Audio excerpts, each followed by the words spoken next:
¿Sabías que podrías estar condenando a tu ser querido a sufrir más tiempo en el purgatorio con las palabras que le dices en su tumba? Hermanos, lo que voy a revelarles hoy puede cambiar para siempre la forma en que se relacionan con sus difuntos. Durante más de 40 años como sacerdote, he sido testigo de algo terrible, algo que me ha quitado el sueño y me ha hecho llorar en la soledad de mi capilla.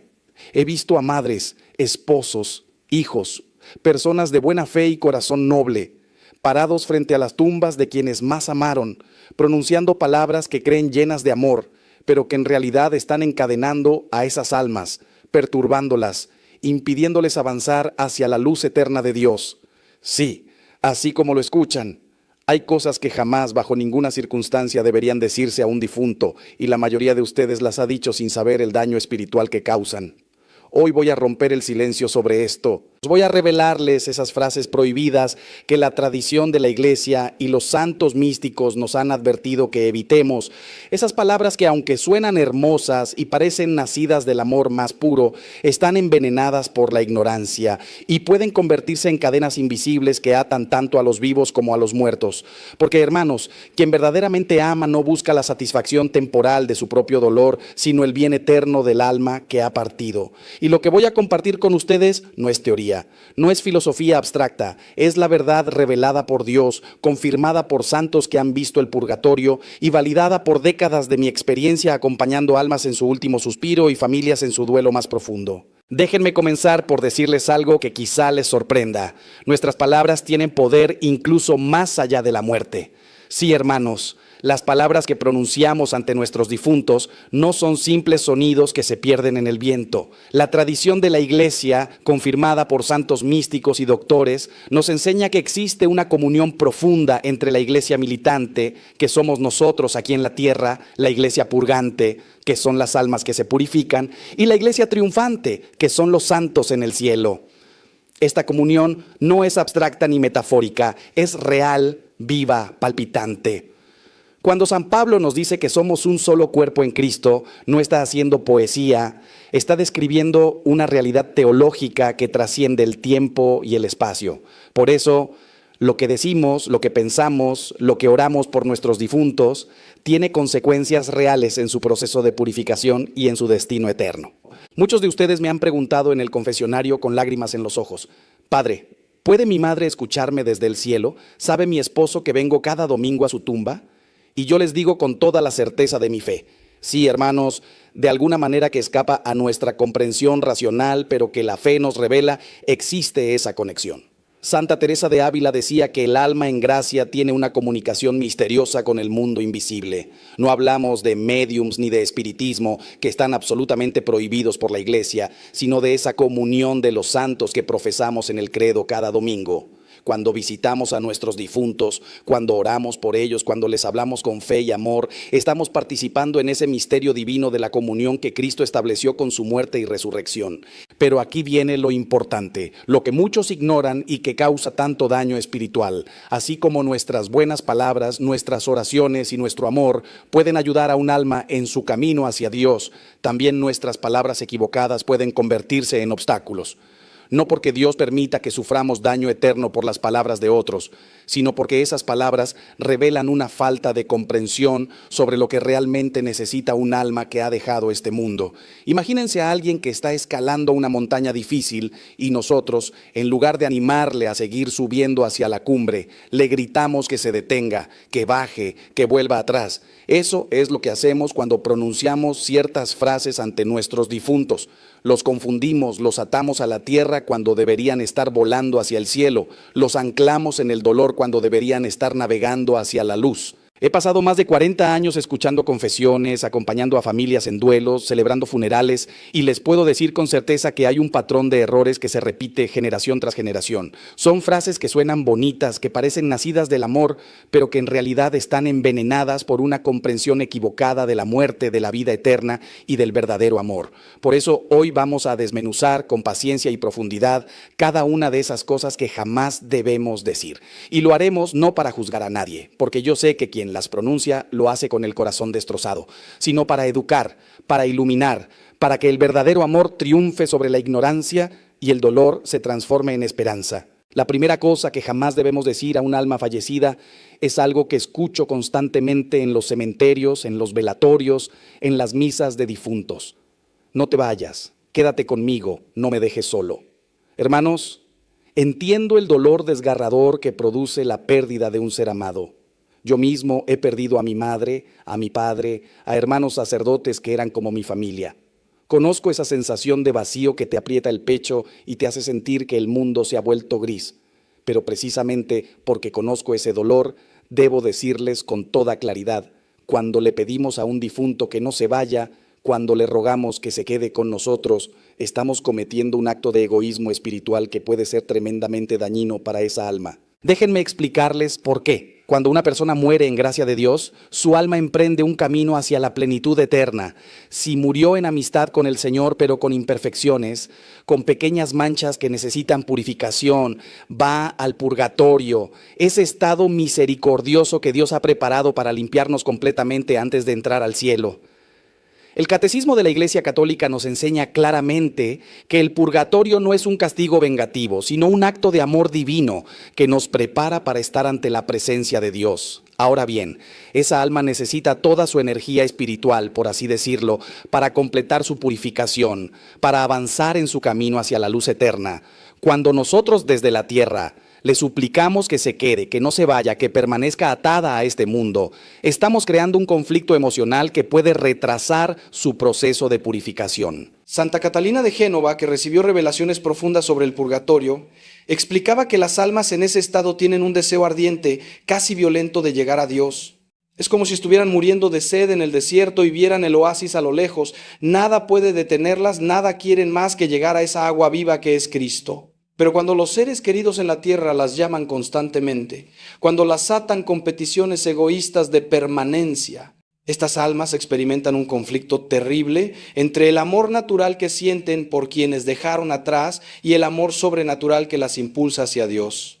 No es que puedan elegir quedarse, porque Dios es quien determina el camino de cada alma, pero sí experimentan una perturbación que les causa sufrimiento adicional. Recuerdo el caso de una señora que vino a verme hace años, completamente desesperada. Su esposo había muerto hacía 3 años y ella cada noche se arrodillaba ante su foto y le rogaba entre lágrimas que volviera, que no la dejara, que permaneciera a su lado.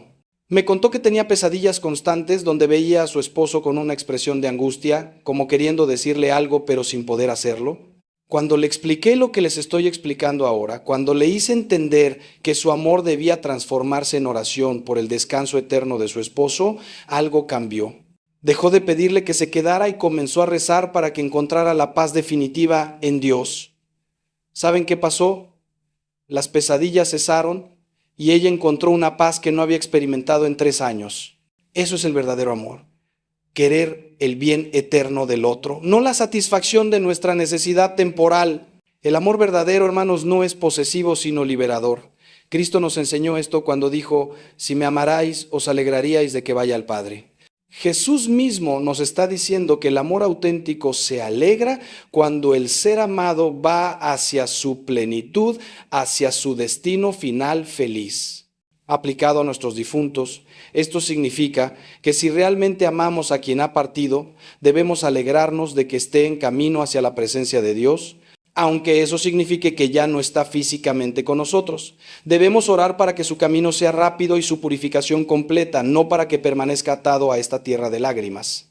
Cuando comprendemos esto, nuestro dolor no desaparece, pero se transforma en algo más noble, más santo, más conforme al plan de Dios para cada uno de nosotros.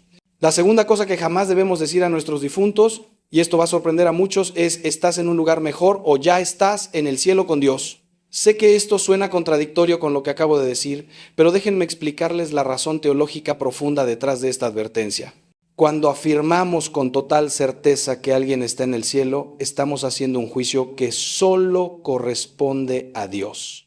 La Iglesia, en su sabiduría milenaria, solo canoniza santos después de un proceso riguroso que puede durar siglos, precisamente porque reconoce que no podemos conocer con absoluta certeza el estado final de un alma. Solo Dios ve el corazón, solo Dios conoce los recovecos más profundos de la conciencia humana. Muchos me dirán: Pero padre, mi madre era una santa, iba a misa todos los días, rezaba el rosario, ayudaba a los pobres, ¿cómo no va a estar en el cielo? Y yo les respondo, confío plenamente en la misericordia de Dios y en que la mayoría de las personas que mueren en aparente estado de gracia están en camino al cielo, pero eso no significa que ya estén allí. La teología católica nos enseña que incluso las almas más santas suelen necesitar alguna purificación en el purgatorio. San Juan de la Cruz explicaba que el alma debe ser purificada incluso de los apegos más sutiles a las criaturas antes de poder entrar en la presencia inmaculada de Dios. Es como si tuvieras que presentarte ante un rey. Por muy bueno que seas, querrías asegurarte de estar completamente limpio, con tus mejores ropas, sin ninguna mancha. El problema de declarar prematuramente que alguien está en el cielo es doble. Primero, dejamos de orar por esa alma. Si ya está en el cielo, pensamos no necesita nuestras oraciones. Y ahí cometemos un error grave, porque si resulta que esa alma todavía está en el purgatorio, nuestras oraciones son exactamente lo que más necesita. Las misas, los rosarios, las obras de caridad ofrecidas por los difuntos tienen un poder inmenso para aliviar su purificación y acelerar su entrada en la gloria eterna. Cuando dejamos de orar, porque asumimos que ya están bien, los privamos de la ayuda más valiosa que podemos ofrecerles. Es como tener un familiar enfermo en el hospital y dejar de visitarlo porque asumimos que ya se curó sin verificarlo. Segundo, y esto es más sutil pero igualmente importante, cuando declaramos que alguien está en el cielo, estamos cayendo en una forma de presunción espiritual que puede afectar nuestra propia salvación.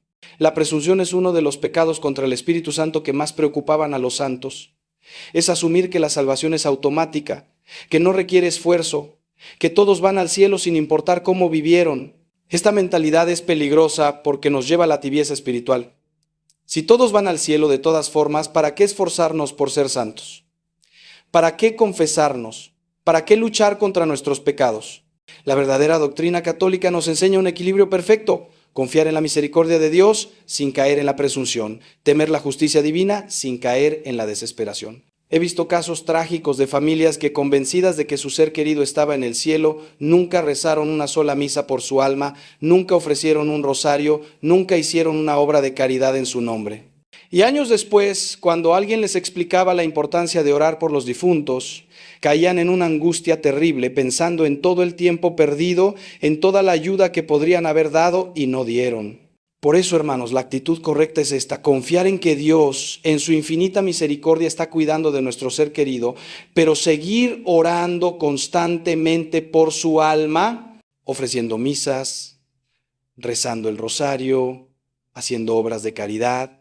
Así nunca nos equivocamos.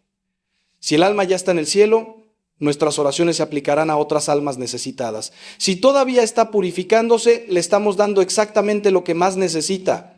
La tercera cosa que jamás, absolutamente jamás, debemos decir a un alma fallecida es: te perdono por lo que me hiciste. Esto puede parecer contradictorio porque Cristo nos enseñó a perdonar 70 veces 7 y el perdón es fundamental en la vida cristiana. Pero déjenme explicarles por qué dirigir estas palabras a un difunto puede ser espiritualmente problemático e incluso dañino. El perdón genuino debe darse mientras la persona está viva, cuando todavía existe la posibilidad de reconciliación real, de sanación de la relación, de restauración del amor. Perdonar a alguien después de muerto, especialmente si nunca le perdonamos en vida, no es realmente perdón, es más bien un intento de aliviar nuestra propia culpa. Imaginen esta situación que he visto decenas de veces en mi ministerio: un hijo que tuvo una relación difícil con su padre llena de resentimientos y heridas. Durante años, mientras el padre vivía, el hijo alimentó ese rencor, se negó a visitarlo, rechazó cualquier intento de reconciliación. Luego el padre muere y en el funeral el hijo se arrodilla ante el ataúd y dice con lágrimas: papá, te perdono. ¿Entienden lo que está pasando aquí? No es perdón real. Es remordimiento, es culpa. Es el intento desesperado de aliviar el peso de haber perdido la oportunidad de reconciliarse cuando todavía era posible. El padre, si está en el purgatorio o en el cielo, no necesita ese perdón póstumo. Lo que necesitaba era el perdón mientras vivía, cuando podía experimentarlo, cuando podía responder a él. El verdadero problema teológico aquí es que estamos invirtiendo el orden correcto de las cosas. Cuando alguien muere, entra en la eternidad donde ya no hay cambio, donde su estado fundamental está fijado. Si murió en gracia de Dios, está en proceso de purificación o ya en la gloria. Si murió en pecado mortal, está en el infierno. En cualquiera de estos estados, nuestro perdón no cambia nada en su situación eterna. Lo que sí cambia algo es nuestro propio corazón, nuestra propia conversión. Por eso, si tenemos algo que perdonar a un difunto, debemos hacerlo en nuestro interior, ante Dios, quizá en el sacramento de la confesión, pero no como un acto dirigido al difunto como si él necesitara nuestra absolución. Además, hermanos, hay algo incluso más profundo que debemos considerar. Cuando morimos y comparecemos ante el juicio particular de Dios, experimentamos lo que los teólogos llaman la iluminación de la conciencia. En ese momento, vemos nuestra vida completa con la claridad de Dios mismo. Vemos cada pecado cometido, cada oportunidad de bien desperdiciada, pero también experimentamos la misericordia infinita del Señor. Un alma que está en el purgatorio o en el cielo ya ha pasado por esa experiencia. Ya ha visto con claridad sobrenatural todo el daño que causó a otros, incluyéndonos a nosotros. Si está en el purgatorio, está siendo purificada de todo eso. Si está en el cielo, ya está completamente transformada en amor. ¿Qué sentido tiene entonces nuestro perdón? Es como querer darle un vaso de agua a alguien que ya está nadando en un océano. Lo que sí debemos hacer, y esto es crucial, es perdonar de verdad en nuestro corazón, no como un favor que hacemos al difunto, sino como una liberación de nosotros mismos. El resentimiento, hermanos, es un veneno que bebemos esperando que mate al otro. Cuando nos aferramos al rencor contra alguien que ya murió, no le estamos haciendo daño a él que ya está en manos de Dios, sino a nosotros mismos que seguimos envenenándonos con esa amargura. Por eso, en lugar de ir a la tumba a decir te perdono, deberíamos ir a la confesión y decirle a Dios: Señor, ayúdame a sanar esta herida, ayúdame a soltar este resentimiento, ayúdame a recordar a esta persona con caridad. Y luego orar por su alma, pedir a Dios que tenga misericordia de ella, ofrecer una misa por su descanso eterno. Eso es mucho más valioso que cualquier perdón declarado ante una tumba. Ahora déjenme hacerles una pregunta que quizá los esté inquietando en este momento. ¿Qué pasa con las almas que dejamos partir sin reconciliarnos, sin perdonar, sin sanar las heridas? ¿Están condenadas por nuestra falta? ¿Sufren por nuestra dureza de corazón? La respuesta es profunda y misteriosa, pero llena de esperanza. Dios, en su justicia perfecta y su misericordia infinita, juzga a cada alma no por lo que nosotros hicimos o dejamos de hacer, sino por lo que cada uno eligió en lo más profundo de su corazón. Si una persona murió arrepentida de sus faltas, confiada en la misericordia divina, nuestro perdón o falta de perdón en vida no determina su destino eterno, pero sí nos afecta a nosotros. Porque vivir sin perdonar es vivir en la oscuridad, es cerrarse a la gracia de Dios que fluye a través del perdón. La cuarta cosa que jamás debemos decir a un difunto, y esto lo escucho constantemente en los cementerios, es: cuídame desde el cielo o protégeme y resuelve mis problemas. Hermanos, aquí tenemos que ser muy cuidadosos porque estamos pisando un terreno donde la piedad popular a veces se desvía de la sana doctrina. Es cierto que los santos en el cielo pueden interceder por nosotros, que podemos pedir su ayuda, que existe esa maravillosa comunión entre la iglesia triunfante y la iglesia militante. Pero hay una diferencia enorme entre pedir la intercesión de un santo canonizado y tratar a nuestros difuntos como si fueran ángeles guardianes personales o espíritus protectores. Primero, debemos recordar algo fundamental: no sabemos con certeza si nuestro ser querido está ya en el cielo. Como expliqué antes, puede estar todavía en el purgatorio en proceso de purificación. Un alma en el purgatorio no puede hacer nada por nosotros, al contrario, necesita nuestra ayuda mediante oraciones, misas y obras de caridad. Cuando le pedimos a un difunto que nos cuide y nos proteja, asumiendo que ya tiene ese poder, podríamos estar completamente equivocados. Es como pedirle ayuda a alguien que está en el hospital recuperándose de una cirugía. Esa persona necesita ser cuidada, no está en posición de cuidar a otros.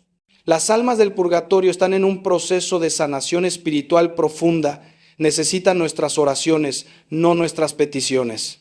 Segundo, incluso si un alma ya está en el cielo, debemos entender correctamente qué significa la intercesión de los santos. Los santos no son dioses menores, no son ángeles con poderes mágicos, no son espíritus que podemos manipular para que resuelvan nuestros problemas terrenales. Los santos interceden por nosotros presentando nuestras necesidades ante Dios, pero es siempre Dios quien actúa, Dios quien responde, Dios quien otorga las gracias. La Iglesia nos enseña claramente que solo Dios es omnipotente, omnisciente y omnipresente. Solo Dios puede estar escuchando simultáneamente millones de oraciones en todo el mundo. Los santos, por gloriosos que sean, siguen siendo criaturas limitadas, aunque estén en la presencia de Dios. Cuando tratamos a nuestros difuntos como si fueran ángeles guardianes personales, cuando les atribuimos poderes que solo Dios tiene, estamos cayendo en una forma sutil de superstición que puede alejarnos de la verdadera fe.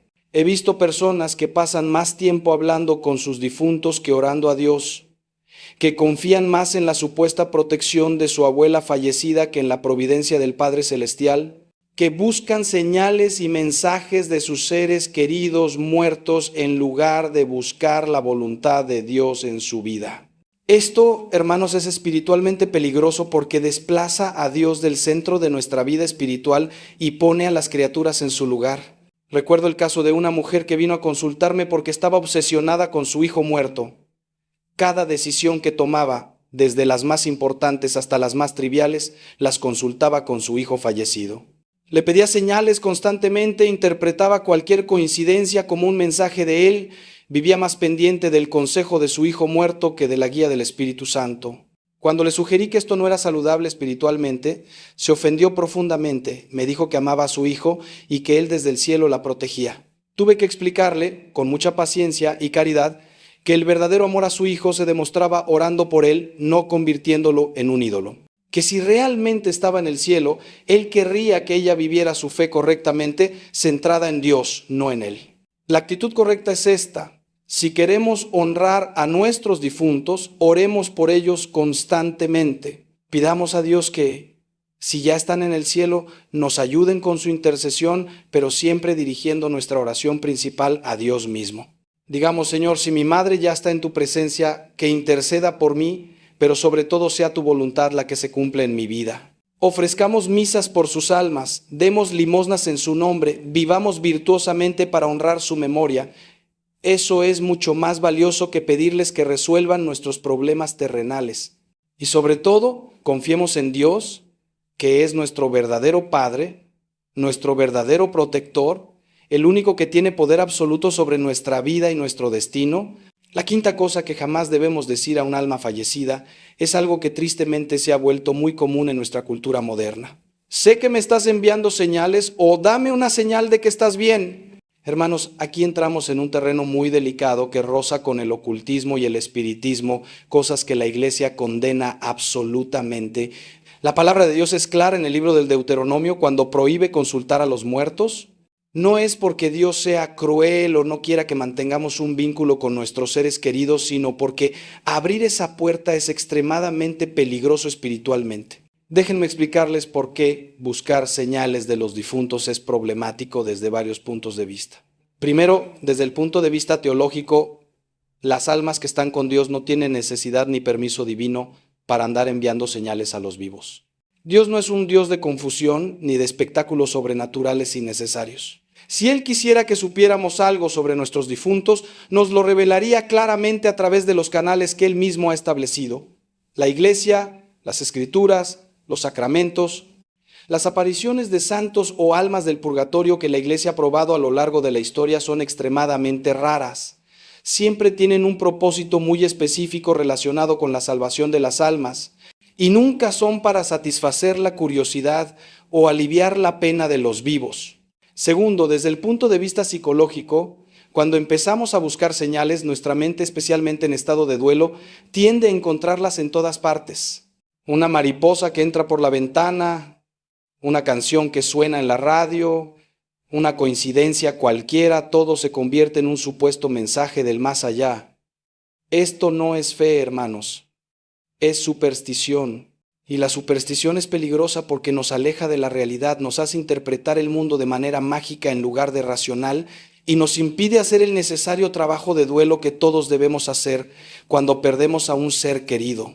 El duelo es un proceso doloroso pero necesario, donde aprendemos a vivir con la ausencia física de quien amamos, donde transformamos nuestro amor en oración y memoria santa. Tercero, y esto es lo más grave, cuando abrimos la puerta a la comunicación con los muertos, estamos abriéndonos también a la posible intervención de espíritus malignos. Sí, hermanos, tengo que decirlo claramente, el demonio existe, los espíritus malignos son reales.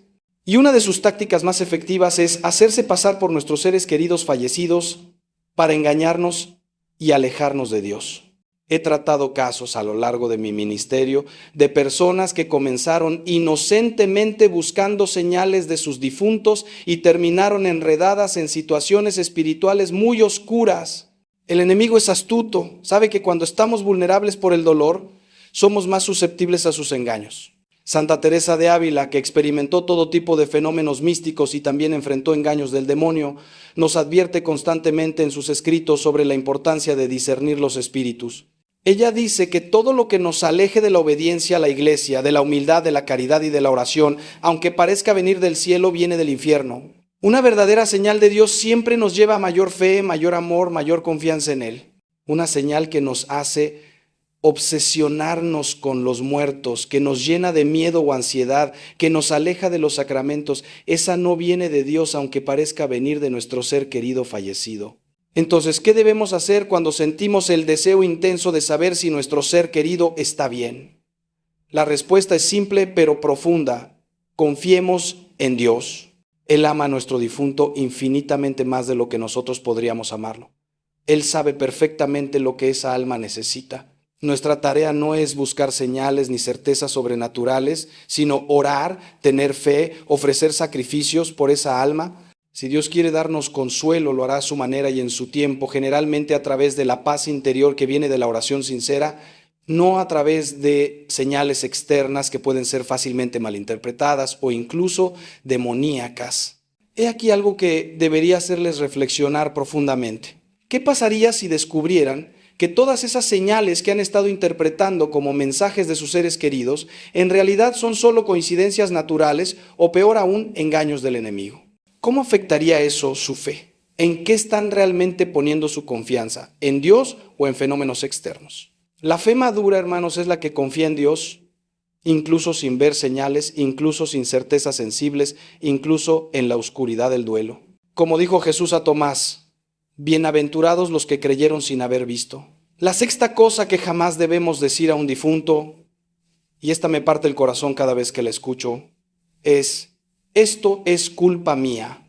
Yo tengo la culpa de tu muerte o cualquier variación de autoacusación relacionada con el fallecimiento.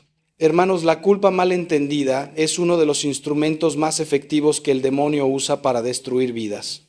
He visto personas consumirse durante años, décadas incluso, bajo el peso de una culpa que no les corresponde o que, aunque tenga algún fundamento, ya ha sido perdonada por Dios, pero ellos no se perdonan a sí mismos. Primero, debemos distinguir entre la culpa real y la culpa imaginaria. La culpa real existe cuando genuinamente hemos contribuido a la muerte de alguien mediante acciones u omisiones graves. Conducir ebrios y causar un accidente. Descuidar gravemente a un enfermo que dependía de nosotros. Incitar a alguien al suicidio. Estas son situaciones donde existe una responsabilidad moral real.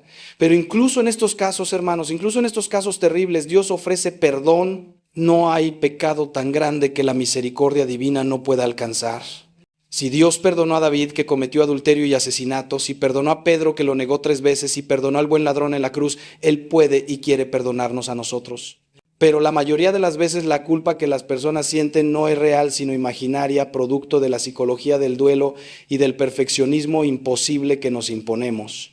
¿Cuántas veces he escuchado: padre, si hubiera llamado al médico 1 hora antes, si hubiera insistido en que fuera al hospital, si hubiera estado más atento a sus síntomas? Y cuando investigo, descubro que la persona hizo todo lo humanamente posible, que la muerte era inevitable, que no había nada que pudiera cambiar el resultado. Pero la mente humana, especialmente en el dolor del duelo, tiende a buscar explicaciones, a buscar control sobre lo incontrolable, y a menudo eso se traduce en autoculpabilización.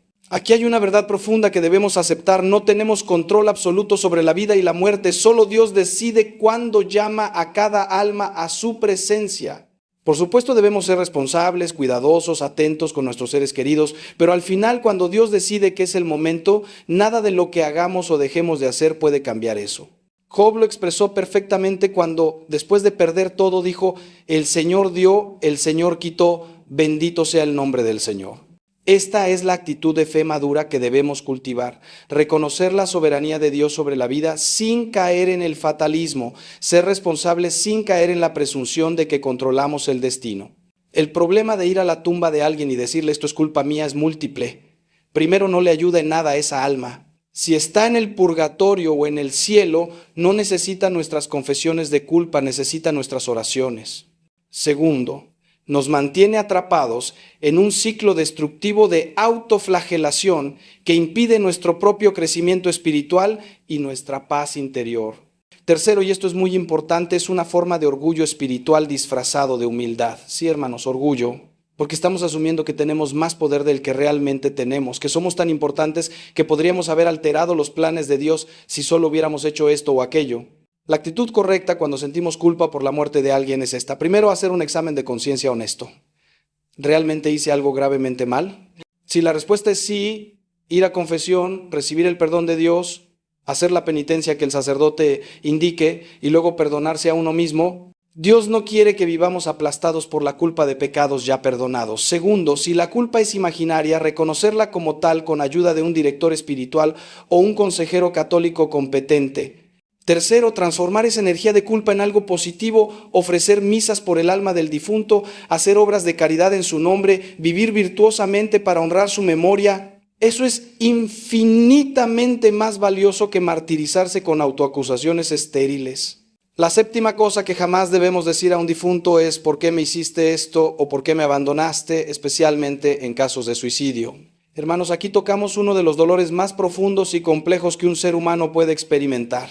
El suicidio de un ser querido deja heridas que sangran durante años, preguntas que parecen no tener respuesta, un dolor mezclado con rabia, culpa y confusión. He acompañado a decenas de familias devastadas por el suicidio de un hijo, un esposo, una madre, y sé que no hay palabras fáciles para este sufrimiento. Pero precisamente porque el dolor es tan intenso, debemos ser muy cuidadosos con lo que decimos y pensamos. Cuando le preguntamos a un difunto, ¿por qué me hiciste esto?, estamos cometiendo varios errores graves. Primero, estamos asumiendo que la persona actuó contra nosotros, que su muerte fue un acto de agresión o abandono dirigido a nosotros. En el caso del suicidio, esto rara vez es cierto. La persona que se quita la vida está en un estado de sufrimiento psicológico tan intenso que su capacidad de razonar está gravemente comprometida. La mayoría de las veces no están pensando en el daño que causarán a otros. Están simplemente tratando de escapar de un dolor insoportable que sienten que no tiene otra salida. La Iglesia, en su sabiduría y compasión creciente sobre este tema, ha evolucionado en su comprensión del suicidio. El catecismo actual explica que trastornos psíquicos graves, la angustia, el miedo intenso, pueden disminuir enormemente o incluso anular la responsabilidad moral de quien se suicida. Esto no significa que el suicidio sea moralmente aceptable. Sigue siendo un acto objetivamente grave porque viola el quinto mandamiento y usurpa el derecho de Dios sobre la vida humana. Pero sí significa que no podemos juzgar el estado eterno de quien se suicida. Solo Dios conoce las circunstancias interiores, el grado de libertad real que tenía la persona en ese momento terrible. Por eso, hermanos, cuando alguien que amamos muere por suicidio, nuestra respuesta no debe ser el reproche, sino la compasión y la oración intensísima. En lugar de preguntarle, ¿por qué me hiciste esto?, deberíamos estar rogando a Dios, Señor, ten misericordia de esta alma que sufrió tanto que no encontró otra salida a su dolor. Tú que conoces su corazón mejor que nadie, tú que eres infinitamente misericordioso, recíbela en tu reino. Y a mí, que quedo destrozado por esta pérdida, dame la fuerza para seguir adelante, para sanar, para encontrar sentido en medio de este dolor incomprensible. He visto el poder sanador de esta actitud.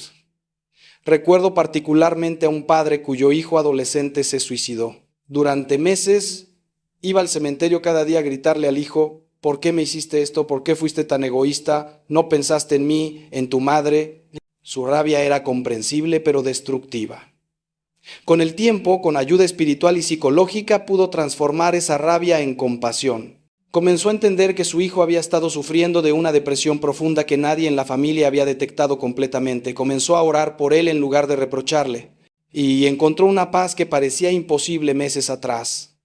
Me dijo, Padre, ahora entiendo que mi hijo no me hizo nada a mí. Él estaba enfermo, estaba sufriendo y no pudo ver otra salida. Confío en que Dios, que lo amaba más que yo, lo haya recibido con misericordia. Esta también se aplica a muertes por otras causas cuando sentimos que la persona nos abandonó. Nadie elige morir para abandonarnos. La muerte es un enemigo, como dice San Pablo, el último enemigo que será vencido. Cuando alguien muere, incluso si tomó decisiones imprudentes que contribuyeron a su muerte, no lo hizo con la intención de dejarnos solos y sufriendo. Por eso, el reproche no tiene lugar en nuestra relación con los difuntos. Solo el amor, la oración, la misericordia, el deseo de que encuentren paz eterna deben guiar nuestras palabras y pensamientos hacia ellos. Ahora, hermanos, déjenme preguntarles algo que debe estar resonando en sus corazones. ¿Cuántas veces hemos pronunciado, quizás sin darnos cuenta, alguna de estas frases que estoy señalando? ¿Cuántas veces, en nuestro dolor y confusión, hemos dicho cosas que en lugar de ayudar a nuestros difuntos los han perturbado? Si están sintiendo ahora mismo un peso en el pecho, si están reconociendo errores del pasado, no se desesperen. La belleza de nuestra fe católica es que siempre hay oportunidad de rectificar, de cambiar, de crecer. Podemos desde este momento transformar nuestra manera de relacionarnos con nuestros seres queridos que han partido. Podemos comenzar a orar correctamente por ellos, a honrarlos como Dios quiere que lo hagamos. Y esa transformación en nosotros les beneficiará a ellos de maneras que no podemos ni imaginar.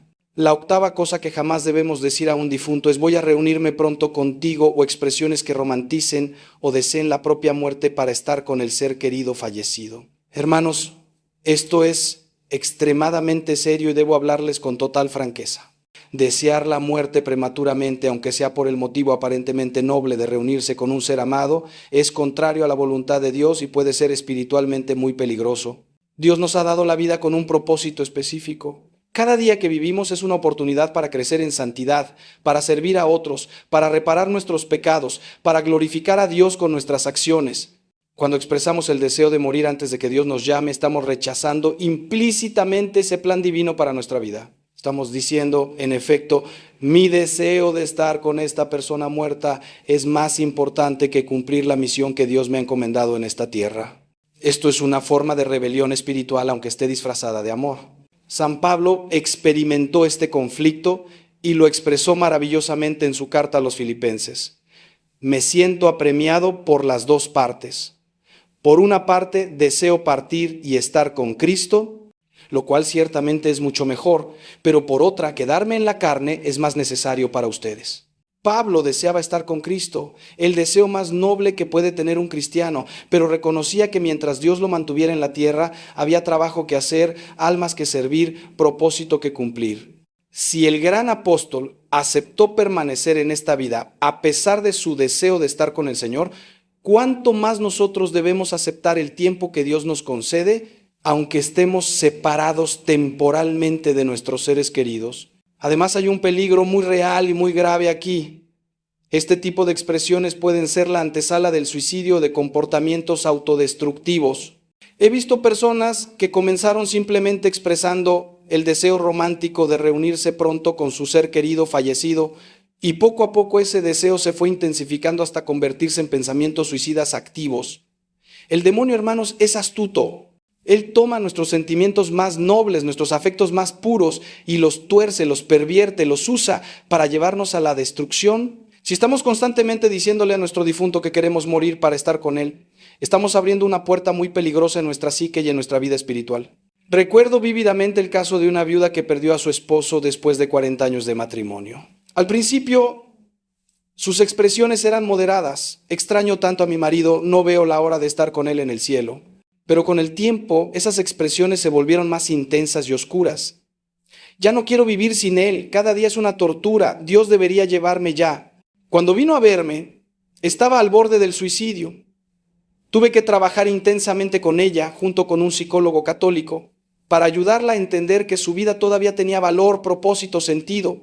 Tenía nietos que la necesitaban, una comunidad parroquial donde servía, un testimonio de fe que dar. Lentamente, muy lentamente comenzó a sanar. Hoy, años después, me dice que está agradecida de haber superado ese periodo oscuro, que ha encontrado nuevo sentido a su vida y que cuando Dios la llame en su tiempo, no antes, se reunirá con su esposo en la eternidad. La actitud correcta es esta. Podemos desear estar en el cielo con nuestros seres queridos, porque el cielo es nuestro destino final y allí experimentaremos la plenitud del amor y la comunión. Pero ese deseo debe estar siempre subordinado a la voluntad de Dios. Deberíamos orar. Señor, cuando sea tu voluntad, cuando haya cumplido mi misión en esta tierra, llámame a tu presencia donde podré reencontrarme con aquellos que amo. Pero mientras tanto, Dame la fuerza, el propósito y la gracia para vivir plenamente cada día que me concedas. Esta es una oración de confianza, de abandono en las manos de Dios, no de rebelión ni de deseo de escapar de la vida que Él nos ha dado. Si están experimentando pensamientos persistentes de querer morir para reunirse con un ser querido, por favor busquen ayuda inmediatamente. Hablen con un sacerdote, con un consejero católico, con un profesional de salud mental que respete su fe. Estos pensamientos no son normales ni saludables y no tienen que vivir con ellos. Dios quiere que vivan abundantemente como Cristo prometió, que encuentren gozo y propósito incluso en medio del dolor de la pérdida. La vida es un don precioso que no debemos despreciar bajo ninguna circunstancia. La novena cosa que jamás debemos decir a un difunto es algo que suena muy espiritual, pero que es teológicamente problemático. Te rezo, pero no como a los santos, sino como si estuvieras aquí conmigo hablando. Hermanos, aquí entramos en una distinción sutil pero importante. Hay una diferencia entre la oración litúrgica a los santos, que la Iglesia aprueba y fomenta, y el tipo de conversación informal y constante con los difuntos que algunas personas practican y que puede rayar en el espiritismo. La Iglesia nos enseña que podemos y debemos pedir la intercesión de los santos, es decir, de aquellas almas que sabemos con certeza que están en el cielo porque han sido canonizadas. Cuando rezamos a Santa Teresa, a San José, a la Santísima Virgen María, estamos pidiendo que ellos presenten nuestras peticiones ante Dios. Es importante entender que no adoramos a los santos, solo adoramos a Dios. Veneramos a los santos, los honramos, pedimos su intercesión, pero la adoración es solo para Dios. Esta distinción es fundamental en la teología católica y nos protege del peligro de la idolatría. Ahora bien, con nuestros difuntos ordinarios, aquellos que no han sido canonizados, la situación es diferente. No sabemos con certeza si están en el cielo, en el purgatorio o en el peor de los casos si se condenaron. Por lo tanto, la actitud correcta es orar por ellos, no a ellos. Ofrecemos misas, rosarios, obras de caridad por el descanso de sus almas. Podemos añadir, si queremos, una frase como, y si ya estás en la presencia de Dios, intercede por mí. Pero nuestro enfoque principal debe ser ayudarles con nuestras oraciones, no pedirles ayuda a ellos. El problema de hablar constantemente con nuestros difuntos como si estuvieran presentes a nuestro lado es que puede crear una relación poco saludable que nos impide hacer el duelo adecuado y que puede abrir puertas espirituales peligrosas. He visto personas que pasan horas cada día conversando con sus difuntos, contándoles sus problemas, pidiéndoles consejo, tomando decisiones basadas en lo que sienten que el difunto les dice. Esto no es fe católica auténtica, es una forma de espiritismo disfrazado de piedad. Santa Teresa de Ávila, a quien cito frecuentemente porque era muy sabia en estos asuntos espirituales, nos advierte que el demonio puede hacerse pasar por almas de difuntos para engañarnos.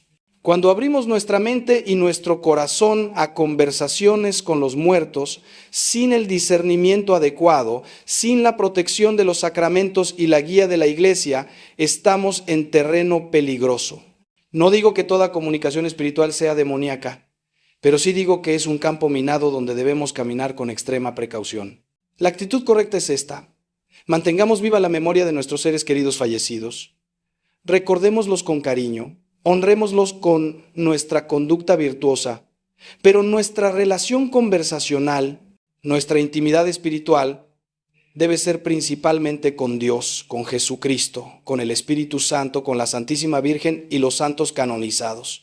Ellos son nuestros interlocutores seguros en el mundo espiritual.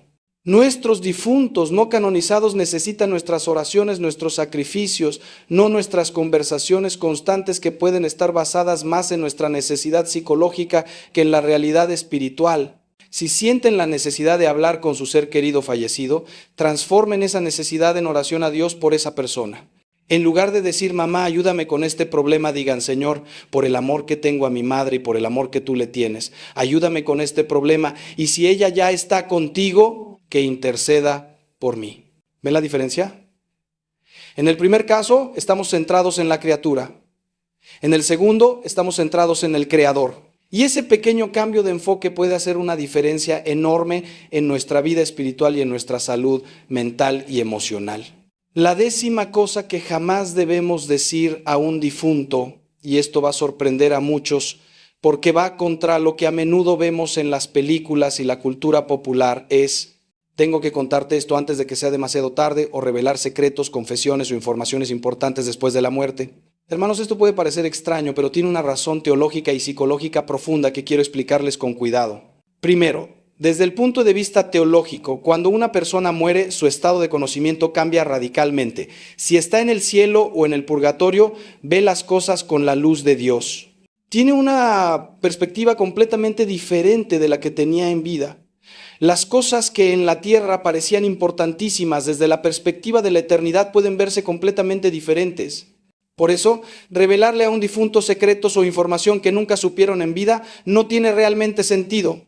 Si es información buena y edificante, probablemente ya la conocen desde su perspectiva celestial. Si es información dolorosa o problemática, ¿para qué cargarlos con eso cuando ya no pueden hacer nada al respecto? He visto tantos casos de personas que llegan al cementerio con el peso terrible de tener que confesar algo al difunto. Papá, tengo que decirte que nunca fui realmente feliz con la carrera que me hiciste estudiar. Mamá, necesito decirte que tu hermana te traicionó durante años. Hijo, tengo que confesarte que tu padre biológico no es quien pensabas. ¿Qué bien hace esto? Si la persona está en el cielo, estas revelaciones terrestres son irrelevantes en la luz de la eternidad. Si está en el purgatorio, necesita oraciones y sufragios, no información sobre dramas terrenales. Y si Dios no lo quiera, está en el infierno, ya nada puede cambiar su situación. Desde el punto de vista psicológico, lo que realmente está pasando cuando sentimos esa necesidad urgente de confesar algo a un difunto es que estamos tratando de aliviar nuestra propia culpa o nuestro propio peso emocional. No es realmente por el bien del difunto, es por nuestro propio alivio psicológico. Y eso está bien, es humano, es comprensible, pero debemos canalizarlo correctamente. Si tenemos algo que necesitamos confesar, el lugar correcto es el sacramento de la confesión o la oficina de un consejero o psicólogo católico, no la tumba del difunto. Recuerdo el caso de un hombre que vino a verme absolutamente destrozado. Su padre había muerto hacía 2 años y él nunca le había dicho que era homosexual. Sentía una culpa tremenda por no haber sido honesto con su padre en vida y ahora iba regularmente al cementerio a confesárselo al difunto. Le pregunté, ¿qué esperas lograr con esto? Y después de mucha reflexión, admitió que esperaba de alguna manera recibir el perdón o la aceptación de su padre. Tuve que explicarle que eso no era posible de esa manera, que si su padre estaba con Dios, ya conocía toda la verdad de su vida y lo amaba con el amor perfecto que se aprende en la presencia divina. Lo que ese hombre necesitaba no era confesar a su padre muerto, sino procesar su propio dolor, su propia culpa, su propia necesidad de aceptación. Trabajamos juntos, junto con ayuda profesional, para que pudiera hacer las paces con su propia identidad, con su relación con su padre tal como fue, y con su fe. Eventualmente encontró paz, no porque su padre le respondiera desde el más allá, sino porque aprendió a confiar en que Dios lo amaba tal como era y que ese amor divino era suficiente, incluso sin la aceptación explícita de su padre terrenal. La regla de oro es esta: todo lo que necesitaban saber nuestros seres queridos sobre nosotros deberíamos habérselo dicho mientras vivían. La muerte no debe ser la excusa para finalmente ser honestos o auténticos. Si hay algo importante que comunicar, hagámoslo con los vivos, mientras todavía hay tiempo para dialogar, para reconciliar, para sanar. Y si ese tiempo ya pasó, si la persona ya murió sin que pudiéramos decirle lo que queríamos, entonces llevemos esa carga a Dios en oración, pidamos sanación para nuestro corazón, hagamos las paces con el pasado tal como fue. Pero no carguemos a nuestros difuntos con confesiones tardías que no les benefician en nada. Si están sintiendo en este momento que hay algo urgente que necesitan decirle a un ser querido fallecido, les invito a que en lugar de ir al cementerio, vengan a la iglesia. Arrodíllense ante el Santísimo Sacramento y díganle a Jesús todo lo que querían decirle a esa persona. Él escucha, Él entiende, Él sana. Y si esa persona está con Él en el cielo, de alguna manera misteriosa que no comprendemos, pero que la fe nos asegura, esa comunicación a través de Cristo será mucho más real y efectiva que cualquier monólogo en un cementerio. La 11ª cosa que jamás debemos decir a un difunto es: te prometo que, seguido de promesas imposibles de cumplir o que nos atan de manera poco saludable. Hermanos, en el dolor intenso del duelo, especialmente en esos primeros momentos después de la muerte de un ser querido, tendemos a hacer promesas dramáticas. Te prometo que nunca te olvidaré. Te prometo que cuidaré a tus hijos como si fueran míos. Te prometo que nunca me volveré a casar. Te prometo que seguiré tu sueño aunque no sea el mío. Estas promesas aunque nacen del amor y de un corazón destrozado, pueden convertirse en cadenas que nos aprisionan durante décadas. Primero debemos entender que nuestros difuntos no necesitan nuestras promesas. Si están con Dios, ya no tienen preocupaciones terrenales. Santa Teresita del Niño Jesús dijo que pasaría su cielo haciendo el bien sobre la tierra, pero no se refería a controlar las vidas de quienes dejó atrás, sino a interceder por la salvación de las almas. Un alma en el cielo desea nuestra felicidad, nuestro crecimiento, nuestra libertad en Cristo, no que estemos atados por promesas que limitan nuestra vida. Si un alma está en el purgatorio, lo único que necesita es nuestra oración y nuestros sufragios, no nuestras promesas de comportamientos específicos. Segundo, muchas de estas promesas son humanamente imposibles de cumplir. Nunca te olvidaré, suena romántico, pero la verdad es que con el tiempo, naturalmente y saludablemente, el dolor agudo se suaviza, los recuerdos se vuelven menos frecuentes, la vida continúa. Esto no es traición, es el proceso natural y necesario del duelo. Dios nos diseñó con la capacidad de sanar, de adaptarnos, de seguir adelante. Prometerte a un difunto que nunca lo olvidarás puede convertirse en una fuente de culpa cada vez que notes que pasaste un día sin pensar en él, cada vez que te sorprendas sonriendo o disfrutando de la vida. Más preocupante aún son las promesas que limitan nuestro futuro de maneras significativas. He conocido viudas y viudos que prometieron en la tumba de su cónyuge nunca volver a casarse. Y años después, cuando encontraron a alguien con quien podrían ser felices nuevamente, se sintieron atrapados por esa promesa hecha en un momento de dolor extremo. He conocido padres que prometieron a un hijo muerto que dedicarían el resto de su vida a una causa específica, descuidando a sus otros hijos vivos que también necesitaban atención y amor. He conocido personas que prometieron continuar los sueños de un difunto, abandonando sus propios llamados y vocaciones. Hermanos, nuestras promesas más sagradas son las que hicimos a Dios. Los votos matrimoniales para quienes están casados. Los votos religiosos para quienes están consagrados, las promesas bautismales que todos hemos hecho, esas son las promesas que realmente importan y que debemos cumplir con toda nuestra fuerza. Cualquier otra promesa, especialmente las hechas en momentos de intenso dolor emocional, deben ser evaluadas cuidadosamente a la luz de la razón, la fe y el consejo espiritual prudente. La actitud correcta es esta: en lugar de hacer promesas dramáticas a nuestros difuntos, hagamos compromisos razonables y saludables. En lugar de prometer nunca olvidarte, comprometámonos a honrar su memoria de manera apropiada. En lugar de prometer nunca volver a casarme, comprometámonos a respetar su memoria, pero también a estar abiertos a lo que Dios tenga planeado para nuestro futuro. En lugar de prometer cumplir todos tus sueños, comprometámonos a vivir virtuosamente de manera que los honre. Estos compromisos son flexibles, razonables y nos permiten crecer y cambiar a medida que procesamos el duelo y avanzamos en la vida. Si ya han hecho promesas a un difunto que ahora sienten que los están limitando de manera poco saludable, quiero que sepan esto: no están obligados moralmente por esas promesas. Las promesas hechas bajo intensa presión emocional, sin el pleno uso de la razón, o que resultan ser perjudiciales para nuestro bienestar, no son vinculantes de la misma manera que las promesas hechas con plena libertad y discernimiento. Pueden hablar con un sacerdote en el sacramento de la confesión sobre esto, recibir orientación y ser liberados de promesas que los están aprisionando.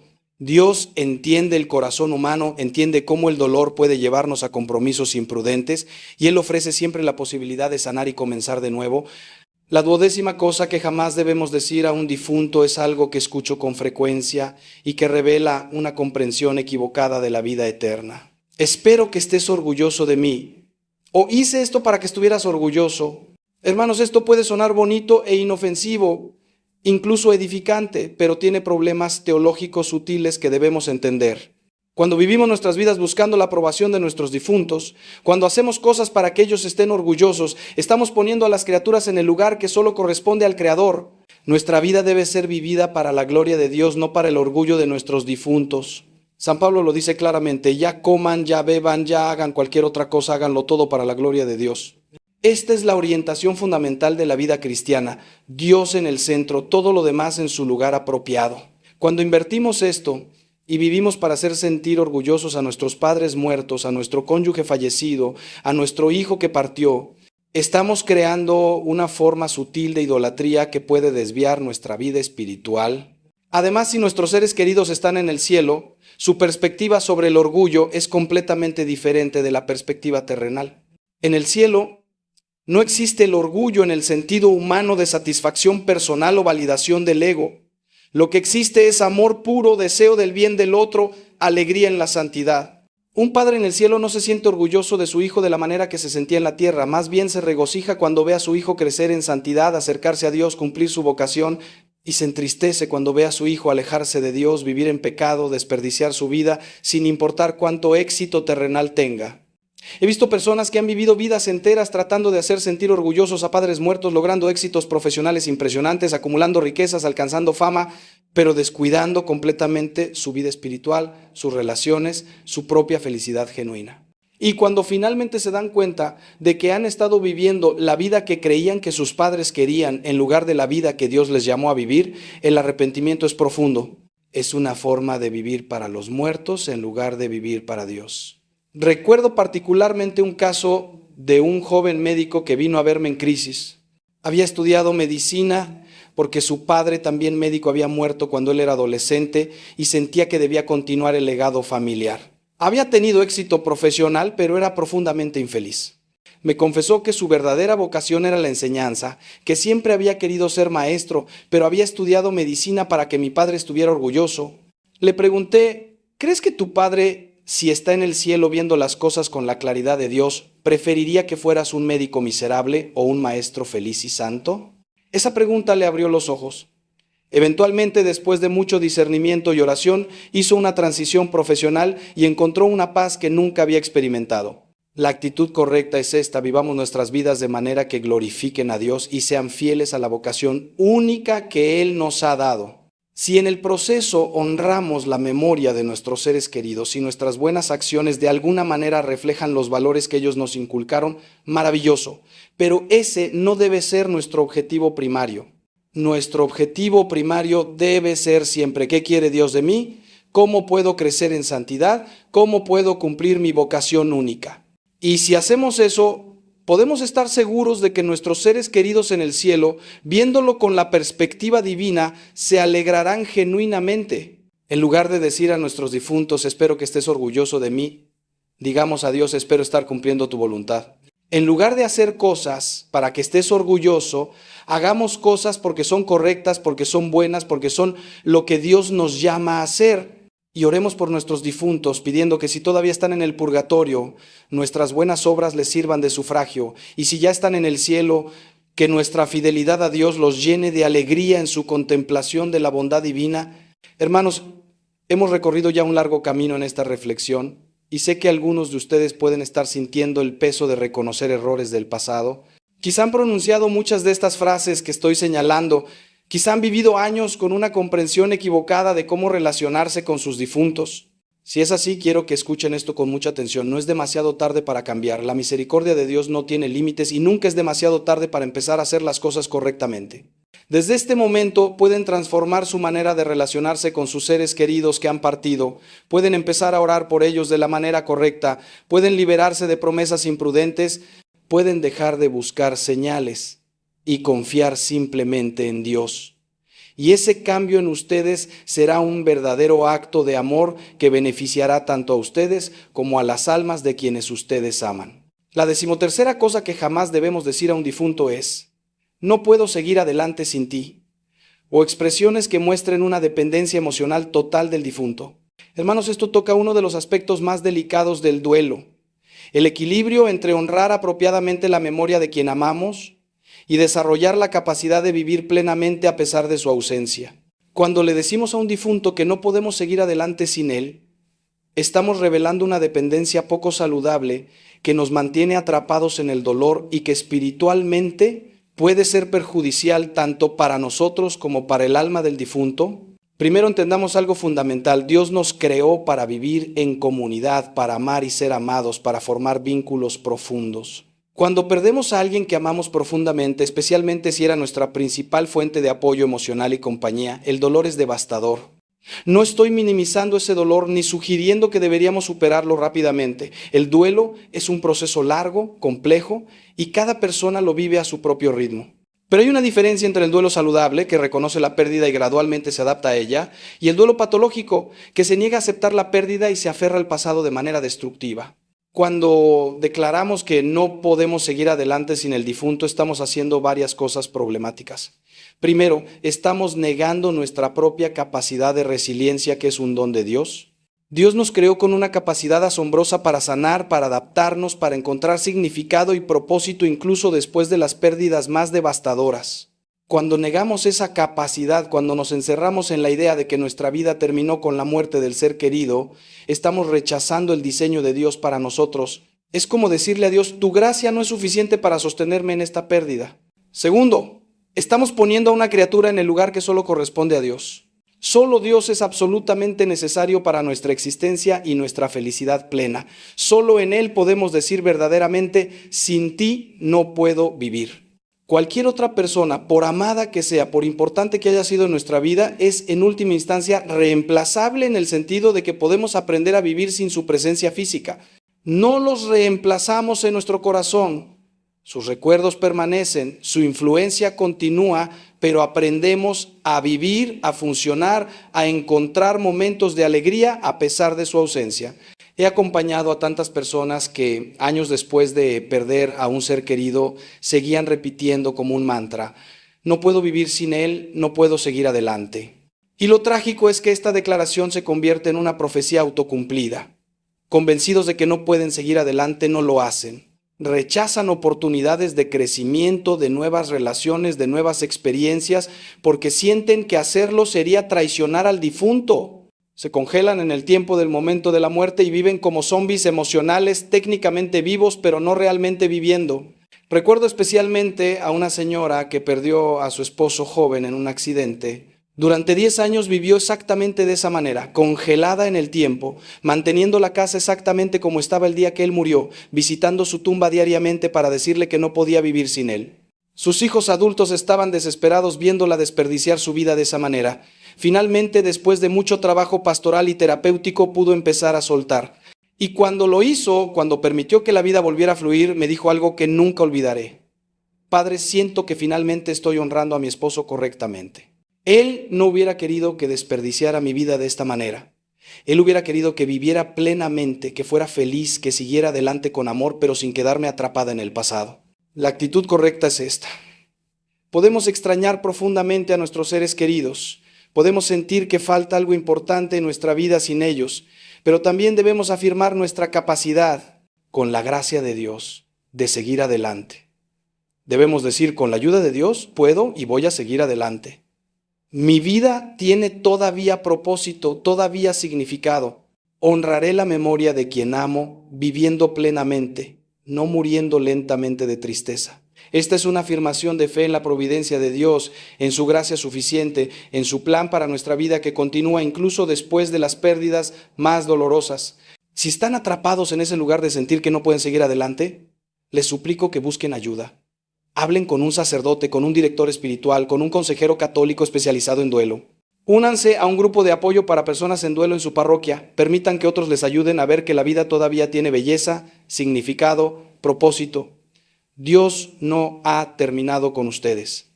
Mientras respiren, mientras su corazón lata, Dios tiene planes para ustedes, planes de bien y no de mal, planes de futuro y esperanza, como dice el profeta Jeremías. La 14ª cosa que jamás debemos decir a un difunto es algo que combina varios errores que ya hemos mencionado. Eres mi ángel guardián ahora. O cualquier variación que convierta al difunto en una especie de deidad personal o espíritu protector. Hermanos, aquí tocamos nuevamente el límite entre la piedad católica auténtica y las creencias que rozan el paganismo o el espiritismo. Es crucial entender la diferencia. En la doctrina católica, cada persona tiene un ángel guardián asignado por Dios desde el momento de su concepción. Los ángeles son seres espirituales puros creados por Dios antes de la creación del mundo material, que nunca fueron humanos y nunca lo serán. Los ángeles tienen una naturaleza completamente diferente a la nuestra.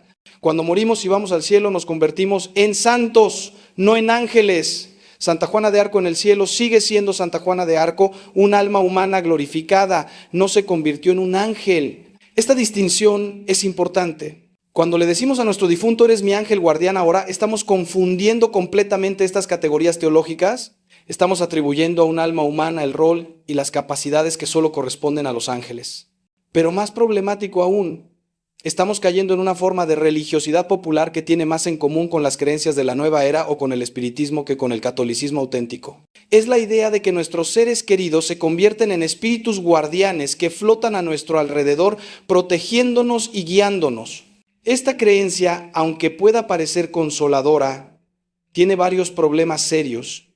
Primero, no tiene fundamento en la revelación divina ni en la tradición de la Iglesia. La Iglesia nunca ha enseñado que los difuntos se convierten en ángeles guardianes de sus seres queridos. Segundo, puede llevarnos a una forma de dependencia espiritual poco saludable donde buscamos constantemente la guía y protección del difunto en lugar de buscar a Dios directamente. Tercero, puede abrirnos a engaños espirituales donde el demonio se hace pasar por nuestro ángel guardián difunto para desviarnos del camino correcto. He visto casos preocupantes de personas que, convencidas de que su ser querido muerto era su ángel guardián, comenzaron a tomar decisiones importantes basadas en señales y mensajes que supuestamente recibían de ese difunto. Una señora me contó que vendió su casa y se mudó a otra ciudad porque una mariposa entró por su ventana y ella interpretó eso como una señal de su difunta madre de que debía mudarse.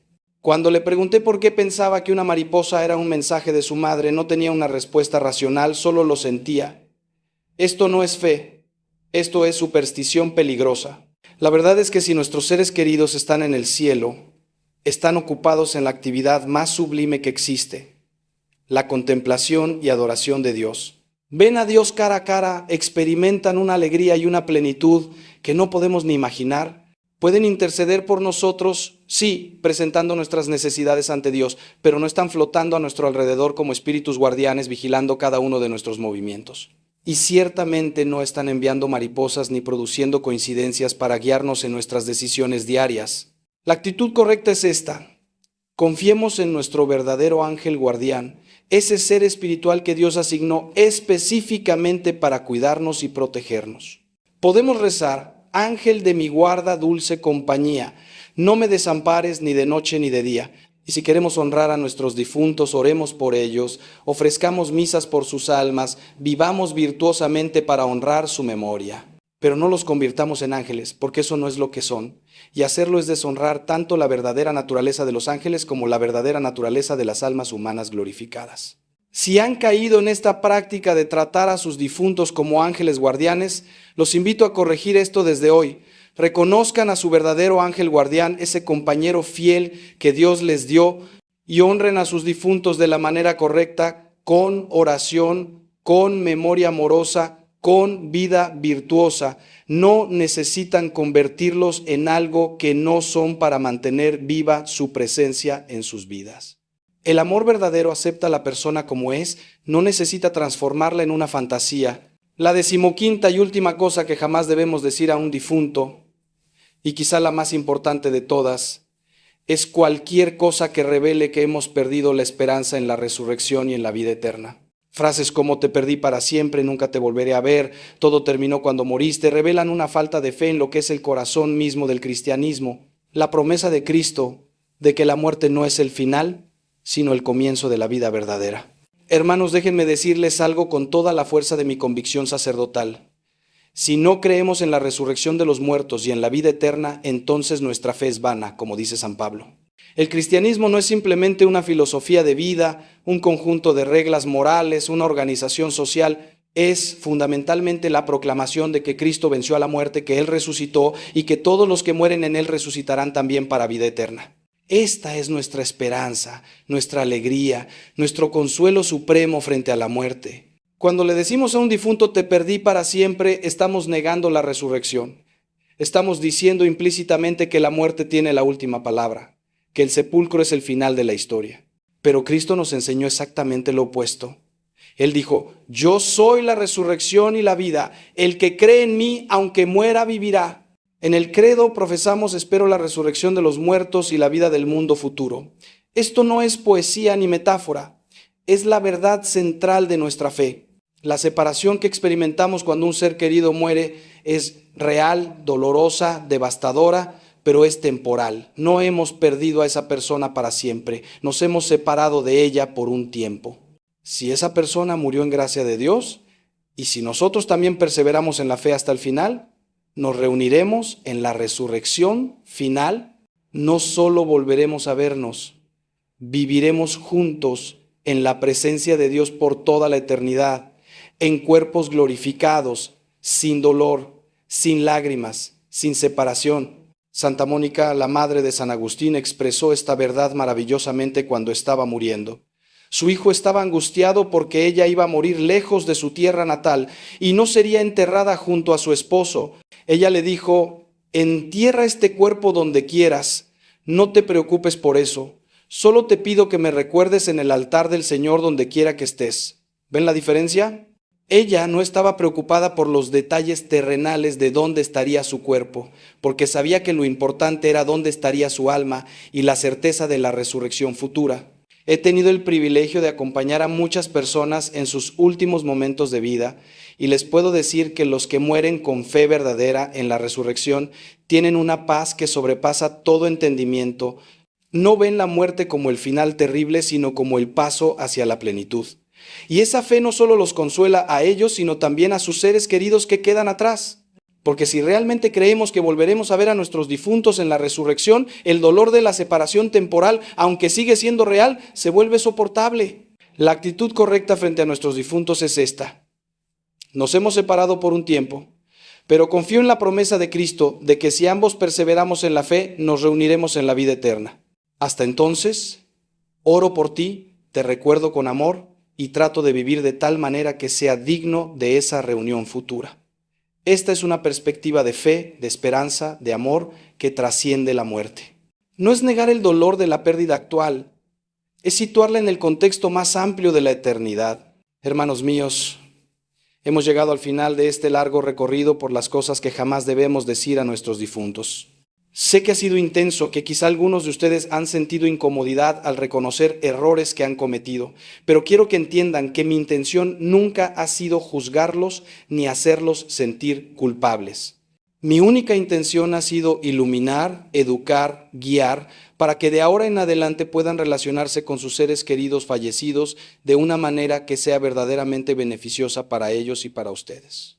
Si hay algo que quiero que se lleven de todo lo que hemos hablado es esto: el verdadero amor a nuestros difuntos se demuestra no con palabras emotivas en el cementerio, no con promesas dramáticas, no buscando señales o tratándolos como ángeles guardianes, sino con oración constante, con misas ofrecidas por sus almas, con obras de caridad hechas en su nombre y sobre todo con una vida virtuosa que los honre y que nos prepare para el reencuentro eterno en la presencia de Dios.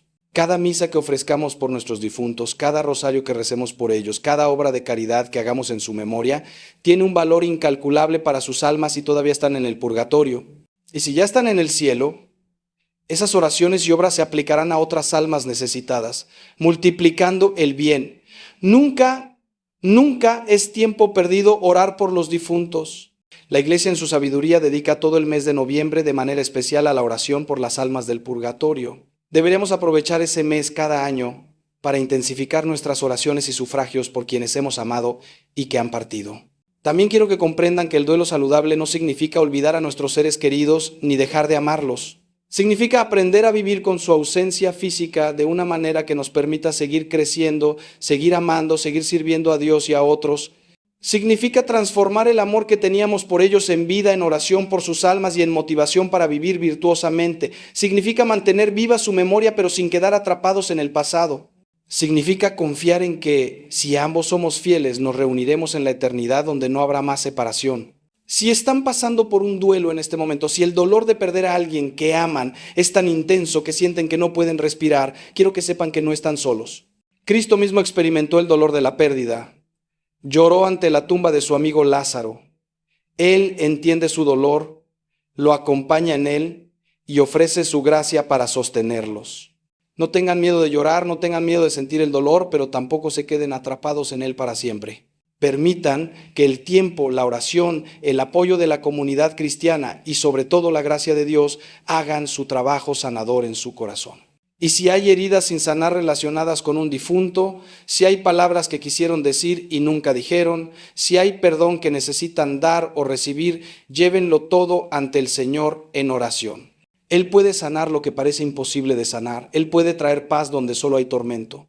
Él puede restaurar relaciones que parecían rotas más allá de toda reparación. No subestimen el poder sanador de Dios que opera incluso más allá de la barrera de la muerte. Antes de despedirme, quiero dejarles con una oración que pueden usar cuando visiten la tumba de un ser querido o cuando oren por los difuntos en su casa. Esta es una oración que respeta la doctrina católica, que honra apropiadamente a los difuntos y que pide lo que realmente necesitan. Pueden decir: Señor Jesucristo, que venciste la muerte y abriste las puertas del cielo, te encomiendo el alma de tu servidor que ha partido de este mundo. Si todavía está en el purgatorio purificándose para entrar en tu presencia, te ruego que por tu infinita misericordia abrevies su purificación. Que las oraciones de tu iglesia, el sacrificio de la misa y las obras de caridad que ofrecemos le sirvan de alivio y consuelo.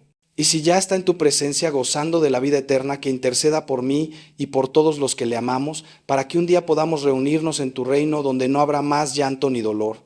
Dame, Señor, la gracia de vivir de tal manera que sea digno de ese reencuentro eterno. Por Cristo nuestro Señor. Amén. Hermanos, les pido que si este mensaje les ha tocado el corazón, si les ha ayudado a comprender mejor cómo relacionarse con sus seres queridos fallecidos, lo compartan con otros que puedan necesitarlo. Hay tantas personas sufriendo en silencio, con dudas, con culpas, con miedos relacionados con sus difuntos. Ustedes pueden ser instrumentos de Dios para llevarles luz y esperanza. Compartan este mensaje con sus familiares, con sus amigos, en sus redes sociales. Nunca sabemos a quién puede ayudar una palabra de verdad y de consuelo. También los invito a que se suscriban a este canal de YouTube, donde regularmente compartimos mensajes que buscan fortalecer su fe, iluminar su camino espiritual y ayudarlos a vivir como verdaderos discípulos de Cristo en este mundo que tanto necesita testimonios auténticos de fe. Activen las notificaciones para que no se pierdan ningún mensaje que pueda ser importante para su vida espiritual o para la de sus seres queridos. Recuerden siempre que la muerte no es el final, sino el comienzo de la vida verdadera para aquellos que mueren en Cristo. Nuestros seres queridos que han partido no están perdidos, están en las manos de Dios, que los ama infinitamente más de lo que nosotros podríamos amarlos. Nuestra tarea es orar por ellos, vivir virtuosamente para honrarlos y prepararnos para ese día bendito en que nos reuniremos en la casa del Padre, donde Él mismo enjugará toda lágrima de nuestros ojos. Que Dios los bendiga abundantemente, que la Virgen María, Madre de Misericordia, interceda por ustedes y por sus difuntos, que los santos y ángeles los acompañen en su camino, y que la paz de Cristo, que sobrepasa todo entendimiento, guarde sus corazones y sus mentes mientras esperan la resurrección gloriosa y la vida del mundo futuro. Vayan en paz y que el Señor los acompañe siempre.